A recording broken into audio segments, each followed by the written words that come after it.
Welcome! Today we will be learning about proper fractions. By the end of this video, you will be able to explain what a proper fraction is, identify the numerator and denominator, recognize proper fractions using models, and give examples of proper fractions. Let's begin by understanding what a proper fraction is. A proper fraction is a fraction that is less than one whole. That means the top number is smaller than the bottom number. In other words, you don't have the whole thing yet. Quick reminder, the numerator is how many parts we have. The denominator is how many equal parts the whole is divided into. When the top number is smaller than the bottom number, we've got a proper fraction. These are all proper fractions: 1/2, 1/3, 3/4. Each one shows some parts of a whole, but not all of it. So yes, still hungry, still sharing. Pause the video and decide which of these fractions are proper fractions. Press play when you're ready. A proper fraction is one where the numerator is smaller than the denominator. So 2/3 and 1/4 are proper.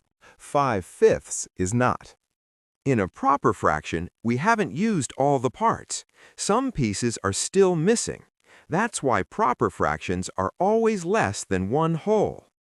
Pictures really help with proper fractions. If I divide a shape into equal parts and shade only some of them, I'm showing a proper fraction. No shading all the parts, that would be showing off. Here's another activity for you to pause and try. Pause the video and try this. Draw a shape, split it into 4 equal parts, and shade 3. You've just created the proper fraction 3/4. Let's be clear. If the top number is smaller, it's proper. If the numbers are equal or the top is bigger, not proper. We're keeping things tidy today. Once more, pause the video and decide. Is 4/6 a proper fraction? Think about the numbers. Yes, 4/6 is a proper fraction because 4, the numerator, is smaller than 6, the denominator. If you eat 3 out of 8 slices of pizza, that's a proper fraction. You've had some, but not all. And honestly, that's the hardest part.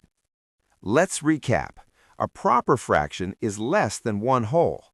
The numerator is smaller than the denominator, and it shows only part of something.